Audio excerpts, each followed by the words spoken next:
नमस्कार दोस्तों, Harshali academy channel में एक बार फिर आपका हार्दिक स्वागत है। आज के हमारे इस वीडियो में हम रीजनिंग के 15 अति महत्वपूर्ण प्रश्नों के बारे में चर्चा करेंगे। इस प्रकार के प्रश्न हाल ही की परीक्षाओं में काफ़ी ज़्यादा पूछे गए हैं। हम एनालॉगी से संबंधित प्रश्नों को इस वीडियो में हल करने जा रहे हैं। जो हाल ही की वैकेंसीज में जो एसएससी जीडी की वैकेंसी निकली है या इस प्रकार की अन्य वैकेंसीज में आपकी रीजनिंग की तैयारी के लिए काफ़ी ज़्यादा हेल्पफुल होंगे। इस वीडियो में हम बेसिक कॉन्सेप्ट्स के साथ साथ शॉर्ट ट्रिक्स का भी डिस्कशन करेंगे, जो आपका परीक्षा में महत्वपूर्ण समय बचाने के लिए आपको काफ़ी ज़्यादा हेल्पफुल रहेगी। आइए शुरू करते हैं। अब ये वाला जो प्रश्न दिया है, इसमें हमें एक संख्याओं का सेट दिया हुआ है और हम जिसमें संख्याएं एक निश्चित लॉजिक को फॉलो कर रही है, एक निश्चित रीजनिंग को फॉलो कर रही है। वही लॉजिक हमको ढूंढना है और उसी के आधार पे ऑप्शंस में से हमें ऐसा सेट चुनना है जो उसी रीजनिंग को फॉलो कर रहा हो। तो यहाँ पे कौन कौन सी संख्याएं दी हुई है? हमें दिया हुआ है 6, फिर दिया हुआ है 9 और फिर दिया हुआ है 18। अब हमें ये देखना है कि हम 6 से 9 कैसे ला सकते हैं और 9 से 18 कैसे ला सकते हैं। तो सबसे पहले जब संख्याएं आए तो हमें ये देखना चाहिए कि संख्याएं एक दूसरे की तुलना में बढ़ या घट कैसी रही हैं। तो 6 दिया हुआ है, 6 के बाद 9 दिया हुआ है, ये तो इनके बीच में काफी कम अंतर है। लेकिन 9 के बाद सीधे दिया हुआ है 18 और इसके 6 और 18 की भी तुलना करें तो 18 6 की तुलना में काफी ज्यादा बड़ा है। तो संख्याएं जब एक दूसरे से काफी ज्यादा बड़ी या छोटी हो तो हमें हमारा उत्तर प्लस या माइनस की बजाय मल्टीप्लाई या डिवाइड से मिलेगा। तो अगर हम 6 से 9 लाना चाहें तो हम कैसे ला सकते हैं? 6 में अगर हम मल्टीप्लाई बाय 1.5 कर दें तो हमको 9 मिलता है। और इसी तरीके से अगर 9 में अगर हम 2 का गुणा कर दें तो हमको 18 मिलता है, या फिर 6 में अगर हम 3 का गुणा कर दें तो हमको 18 मिलता है। ये वाला लॉजिक देखते हैं किस सेट में दिया हुआ है। अब यहाँ दिया हुआ है 14, फिर दिया हुआ है 21 और 21 के बाद दिया हुआ 42। अगर 14 में हम 1.5 का गुणा कर दें तो हमको 21 मिलता है, और अगर 21 में अगर हम 2 का गुणा कर दें तो हमको 42 मिलता है। तो ये वाला लॉजिक सेट 1 में फॉलो हो रहा है, तो ऑप्शन नंबर 1 हमारा सही उत्तर होगा। बाकी के किसी भी सेट में देखते हैं ये लॉजिक लग रहा है क्या? 10 से लेके वैसे तो नहीं लगेगा, पर हम हमारी प्रैक्टिस के लिए बाकी के ऑप्शंस को भी एक बार डिस्कस कर लेते हैं। 10 के बाद दिया है 15, मतलब इसमें 1.5 का मल्टीप्लाई हुआ, और 15 का 2 गुना होता है 30, लेकिन यहाँ दिया हुआ 35, तो ऑप्शन नंबर 2 नहीं होगा। 18 से 27 मतलब 1.5 और 27 का 2 गुना होता है 54, लेकिन यहाँ दिया हुआ 56, तो ये भी नहीं होगा। 8 का 1.5 होता है 12 और यहाँ दिया हुआ 14, तो ये भी नहीं होगा। आगे बढ़ते हैं दोस्तों। इस प्रश्न में हमें जो संख्याएं दी हुई हैं वो 6, वो दी हुई है 8, 28 और 6। जब भी ऐसा प्रश्न आता है तो इसकी बेसिक कॉन्सेप्ट ये रहती है कि हमें दो छोटी संख्याओं से बड़ी संख्या बनाने का प्रयास करना चाहिए। तो जल्दी से एक शॉर्ट ट्रिक लगा के हम देखते हैं कि कैसे ला सकते हैं। शॉर्ट ट्रिक क्या लगाएंगे कि हम इन दोनों संख्याओं को या तो जोड़ लें या आपस में गुणा कर लें। तो 8 और 6 को अगर हम आपस में गुणा करेंगे तो हमको मिलता है 48, और 48 से 28 लाना है तो सीधे हम ये गुणा या भाग से तो ला नहीं सकते, हमको 20 घटाना पड़ेगा। या फिर दूसरा तरीका ये हो सकता है कि अगर हम 8 और 6 को जोड़ दें तो हमको क्या मिलता है? 6 धन 8 कर दें तो हमको मिलता है 14, और 14 में सीधे 2 का गुणा कर दें तो हमको मिलता है 28। मतलब क्या लॉजिक लगाया हमने? इन दोनों संख्याओं को जोड़ा और उसमें 2 का गुणा किया, एडिशन किया इनका और मल्टीप्लाई बाय 2 कर दिया, तो बीच वाली संख्या मिल गई। अब देखते हैं ये लॉजिक किस ऑप्शन में लगा हुआ है। यहाँ पे दिया हुआ है 14 और 12, अगर इन दोनों को जोड़ दें तो हमको मिलता है 26, और 26 का 2 गुणा होता है 52, लेकिन यहाँ दिया 48, तो ये सही ऑप्शन नहीं होगा। इसको देखते हैं। यहाँ पे क्या दिया हुआ है 17 और 13 मतलब 30, 30 का 2 गुना होता है 60, यहाँ पे दिया हुआ है 70 बीच में, ये भी नहीं होगा। 6 यहाँ पे दिया हुआ है 5 और 9, इन दोनों को जोड़ा तो होता है 14, 14 का 2 गुना होता है 28, लेकिन यहाँ दिया 26, ये ऑप्शन भी नहीं है। ऊपर की 3 ऑप्शन गलत हो गए, मतलब ऑप्शन नंबर 4 ही सही होगा, और इसमें वो लॉजिक भी फॉलो हो रहा है। 3 और 7 को जोड़ा तो मिलता है 10, और 10 में 2 का गुणा किया तो मिलता है 20, तो ऑप्शन नंबर 4 हमारा सही उत्तर होगा। आगे बढ़ते हैं। अब यहाँ पे दिया हुआ है हमको 11, 16, 20। देखो यहाँ पे शॉर्ट ट्रिक क्या है, 11, 16 और फिर दिया हुआ है 20। नंबर काफी कम अंतर से बढ़ रहा है, जो संख्याएं हैं काफी कम अंतर से बढ़ रही है। 11 में 5 जोड़ा तो 16 मिला, और 16 में अगर हम 4 जोड़ देंगे तो 20 मिलेगा। ये यहाँ पे लॉजिक लगा हुआ है। अब देखते हैं ये लॉजिक कौन सा सेट फॉलो कर रहा है, क्योंकि अगर हम इसमें गुणा भाग करने जाएं तो देखिए एक दूसरे के मल्टीपल भी नहीं है। अगर हम 11 और 20 को जोड़ दें तो 31 मिलता है, 31 से 16 भी नहीं ला सकते हैं हम। और 11 और 20 में अंतर भी देखें तो 9 का अंतर है, 16 और 20 में 4 का अंतर है। तो चूंकि अंतर कम है, संख्याएं एक दूसरे से काफी ज्यादा बड़े अंतर से बढ़ या घट नहीं रही है, तो हमें हमारा उत्तर प्लस या माइनस वाली ट्रिक से ही मिलेगा। देखते हैं +5 और +4 वाला लॉजिक कौन सा सेट फॉलो कर रहा है। यहाँ पे दिया हुआ है 9 से 14 मतलब +5, और 14 से 19 मतलब यहाँ पे भी +5, तो ऑप्शन नंबर 1 तो सही नहीं हुआ। फिर दिया हुआ है 15 से 20 मतलब +5, और 20 से 24 मतलब +4, तो ऑप्शन नंबर 2 हमारा सही उत्तर होगा। यहाँ पे देखिए 17 और 23 मतलब 6 है, 6 का अंतर है, और 21 से 26 मतलब +5, और 26 से 32 मतलब +6, तो ये दोनों ऑप्शन भी गलत हुए। ऑप्शन नंबर 2 हमारा सही उत्तर होगा। आगे बढ़ते हैं। यहाँ पे दिया हुआ है 12, 121, 169, 12, 121 और 169 पूर्ण वर्ग यहाँ पे दिख रहे हैं हमको। तो पूर्ण वर्ग अगर इसको हम ऐसे लिखें, 12 को 12 ही लिख दें, तो 121 को कैसे लिख सकते हैं, 11 का पूर्ण वर्ग, और 169 को कैसे लिख सकते हैं, 13 का पूर्ण वर्ग। तो यहाँ पे दिया होता 12, 12 -1 और उसका पूर्ण वर्ग किया, और 12 + 1 उसका पूर्ण वर्ग किया, तो संख्या हमको मिल गई। अब पहली संख्या मतलब क्या हुआ, पहली संख्या में हमने पहले -1 किया, उसका पूर्ण वर्ग लिख दिया, तो हमको दूसरी संख्या मिल गई, और पहली संख्या में फिर हमने +1 किया, उसका पूर्ण वर्ग किया, तो हमें तीसरी संख्या मिल गई। ये लॉजिक है। ये हमको स्ट्राइक कैसे हुआ, इसकी शॉर्ट ट्रिक क्या है, हमको सामने देखने पे ही ये पता चल रहा था कि ये 121 11 का वर्ग है और 169 13 का वर्ग है। तो इसके लिए जरूरी है कि हमें कम से कम 40 तक की संख्याओं के पूर्ण वर्ग याद होना चाहिए। अब देखते हैं, ऑप्शंस में जाते हैं। 17 में अगर 1 घटा देंगे तो मिलता है 16 का पूर्ण वर्ग होता है 256, और फिर 17 में 17, इसको ऐसे देखिए, मैं थोड़ा सा इसको डिटेल में समझा देता हूं, 256 और 324। 17 में से अगर हम 1 घटा दें, -1 कर दें, तो मिलता है 16, और 16 का पूर्ण वर्ग होता है 256। और अगर हम 17 में इसी प्रकार +1 कर दें तो होता है 18, और 18 का पूर्ण वर्ग होता है 324। तो इसे यहाँ पे दिया हुआ है 17, 256, 324, ऑप्शन नंबर 1 ही हमारा सही उत्तर हो जाएगा। आगे बढ़ते हैं। यहाँ पे क्या दिया हुआ है हमें, यहाँ पे दिया हुआ है 6, 9, 45, 6, 9, 45।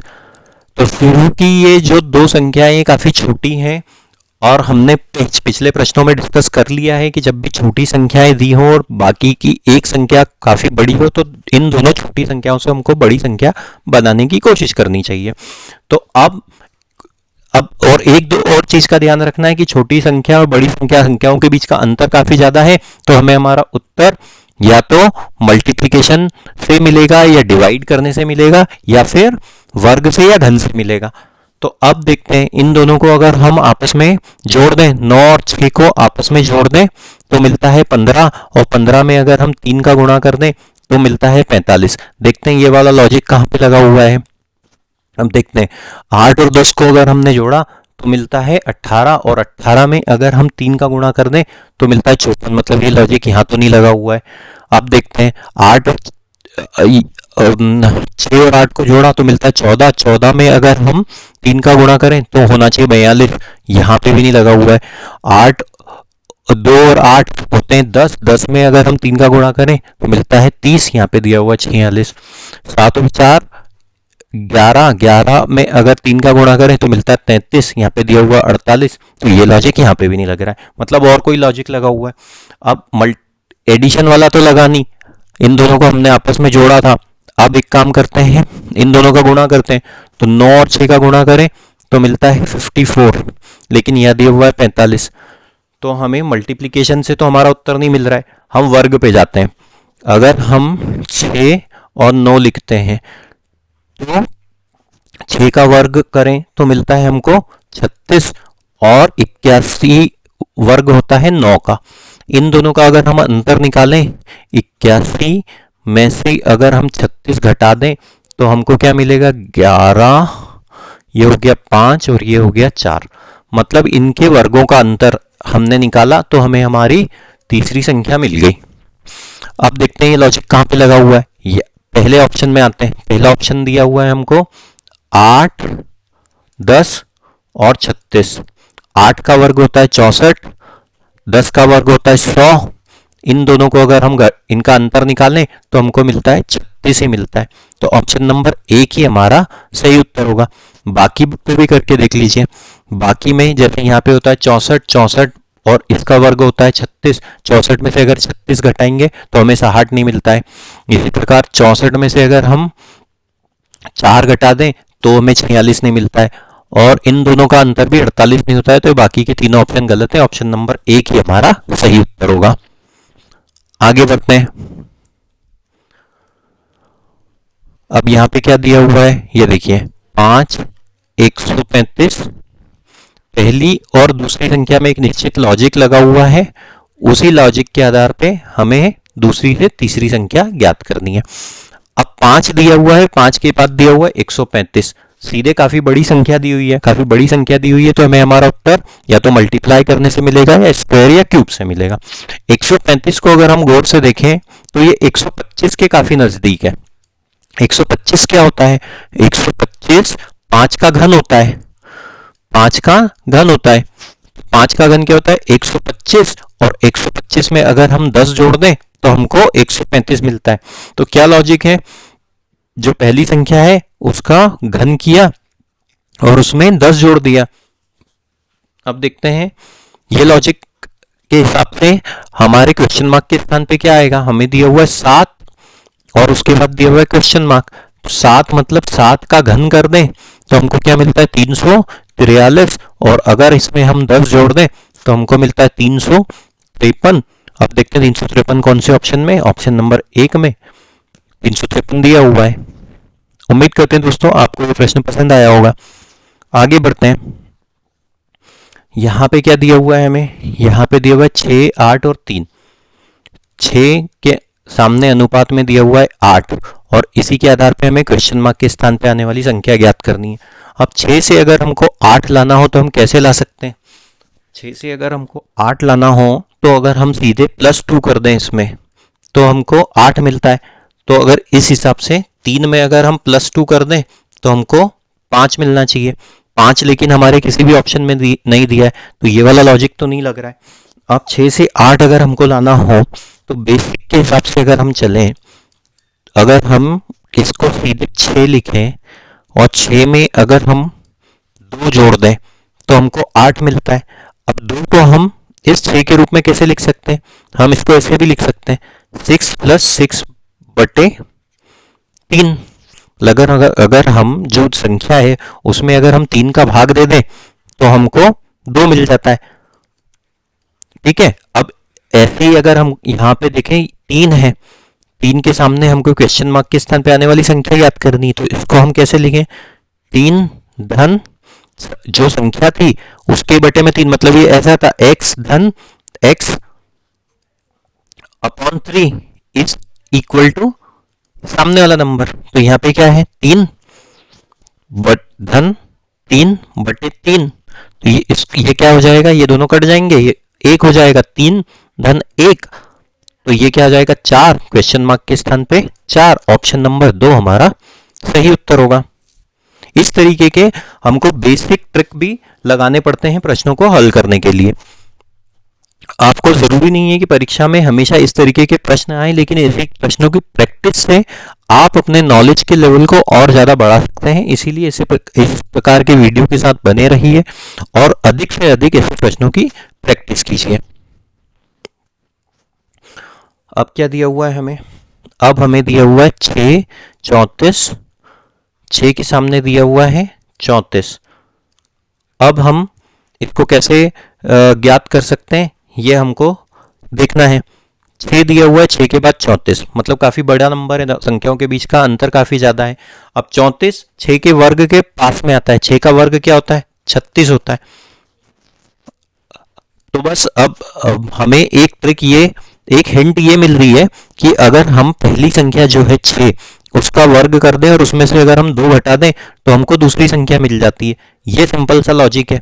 वो हमने कैसे स्ट्राइक किया, उस लॉजिक को स्ट्राइक कैसे किया, उस लॉजिक तक हम पहुंचे कैसे, उसकी शॉर्ट ट्रिक ये है कि ये जो 34 है ये 6 के जो संख्या दी हुई थी उसके वर्ग के पहले था। इसके पहले वाले प्रश्न में देखें, इस प्रश्न में जो 135 था, 135 इसके घन के नजदीक था।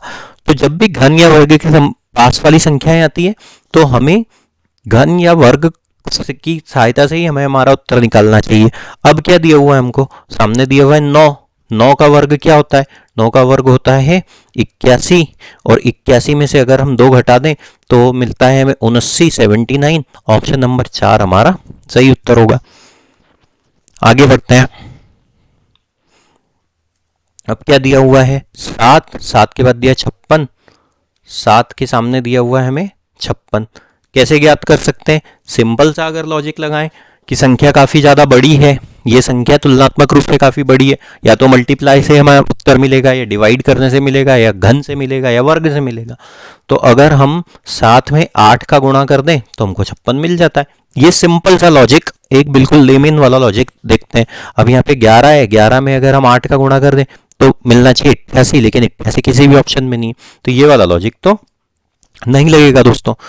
दूसरा लॉजिक क्या हो सकता है, 7 का वर्ग होता है 49, और ये 49 के नजदीक है, काफी ज्यादा अंतर नहीं है। तो 7 का वर्ग अगर हम कर दें और उसमें कितना जोड़ दें, 7 का वर्ग होता है 49, और 49 में अगर हम वापस 7 जोड़ दें तो हमको 56 मिल जाता है। मतलब क्या लॉजिक दिया हुआ है कि ये जो संख्या है उस संख्या का वर्ग और वापस उसी संख्या को उसमें जोड़ दिया गया।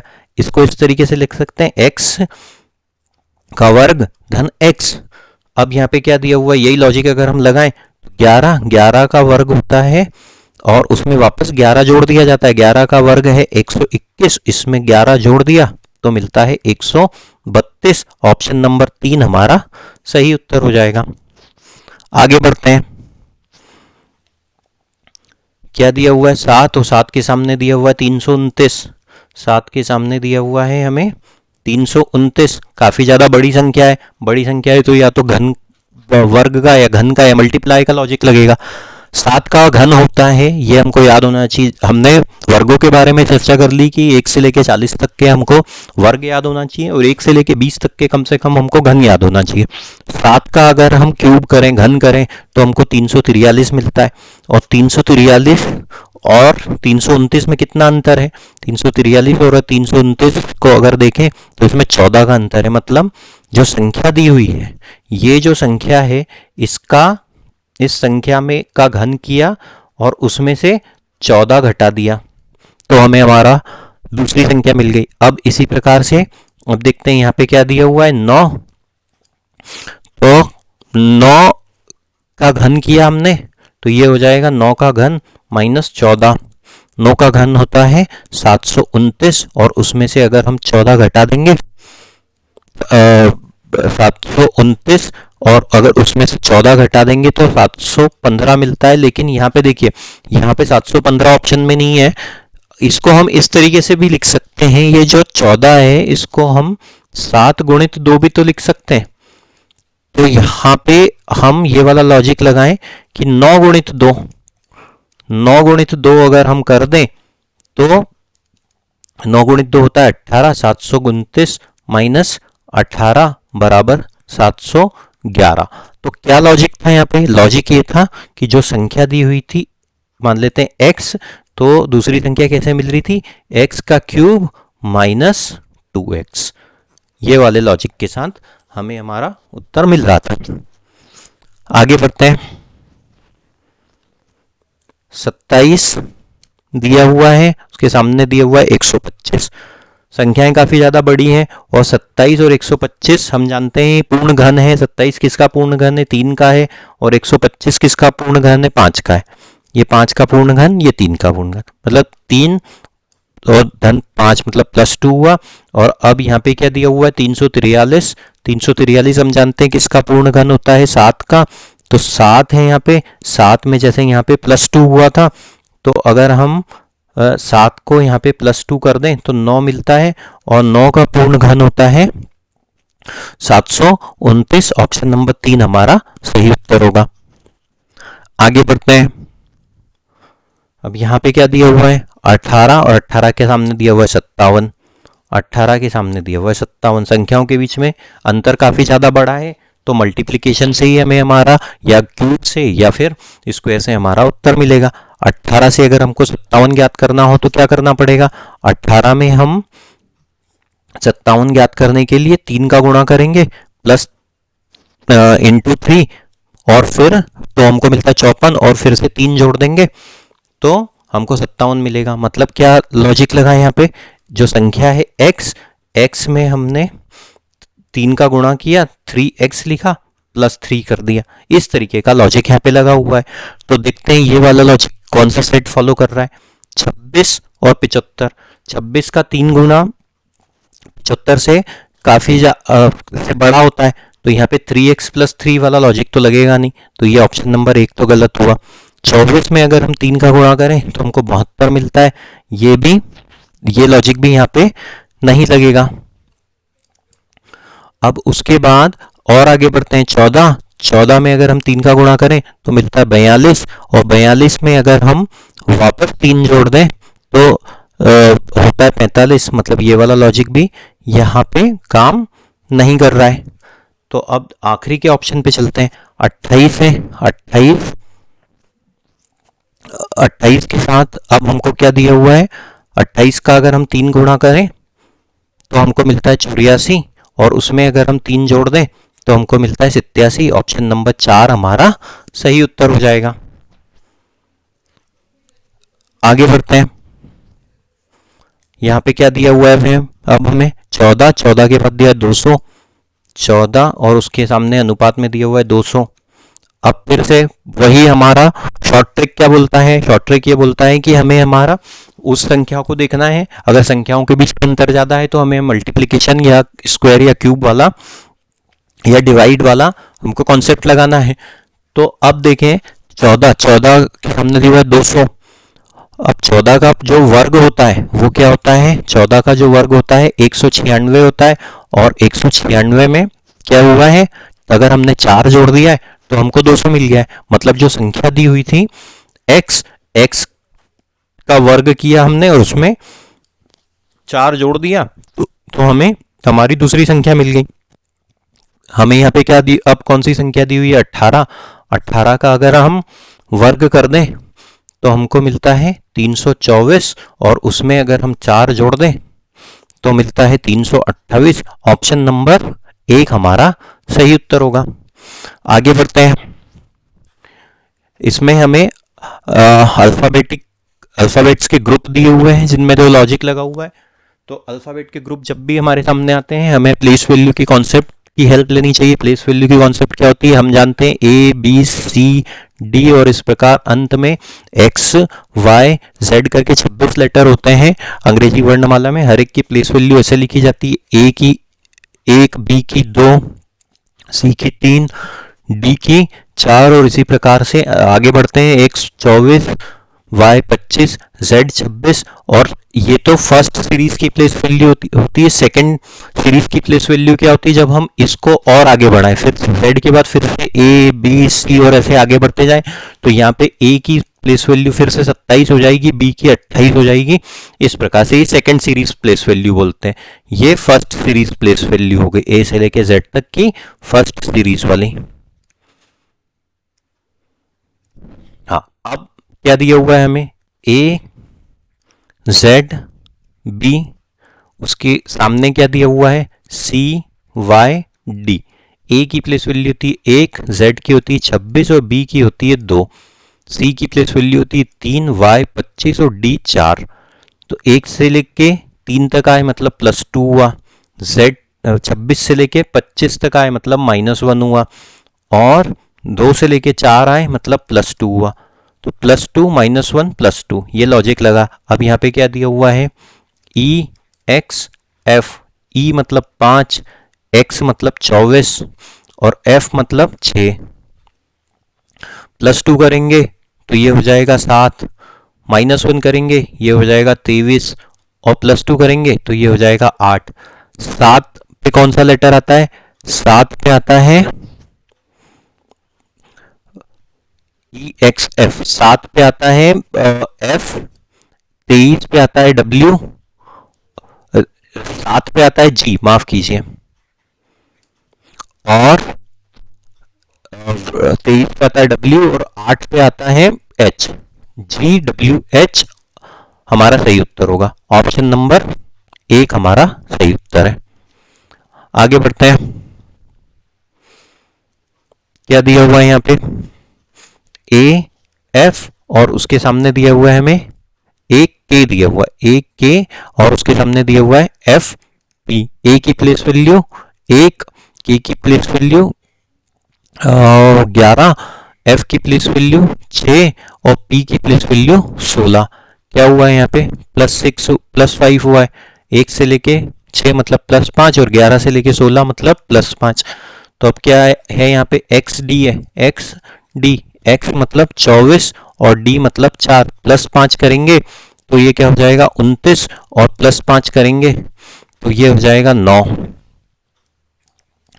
अब सेकंड सीरीज प्लेस वैल्यू के हिसाब से 29 पे कौन सा लेटर आएगा, Z पे आता है 26, A पे फिर से आएगा 27, B पे आएगा 28 और C पे आएगा 29। तो यहाँ पे आ जाएगा C और 9 पे आएगा I। CI हमारा सही उत्तर है। C से शुरू होने वाला एकमात्र ऑप्शन है 2, तो ऑप्शन नंबर 2 हमारा सही उत्तर होगा। उम्मीद करते हैं दोस्तों आपको ये वीडियो पसंद आया होगा। इसी प्रकार के वीडियो पाने के लिए हमारे चैनल पे बने रहें और चैनल को प्लीज़ सब्सक्राइब कीजिए। इस वीडियो को अधिक से अधिक मात्रा में शेयर कीजिए ताकि आप इसी प्रकार के वीडियो से जुड़े रहें और आप अपनी परीक्षा की तैयारी को और बेहतर और सुचारू ढंग से आगे बढ़ा सकें।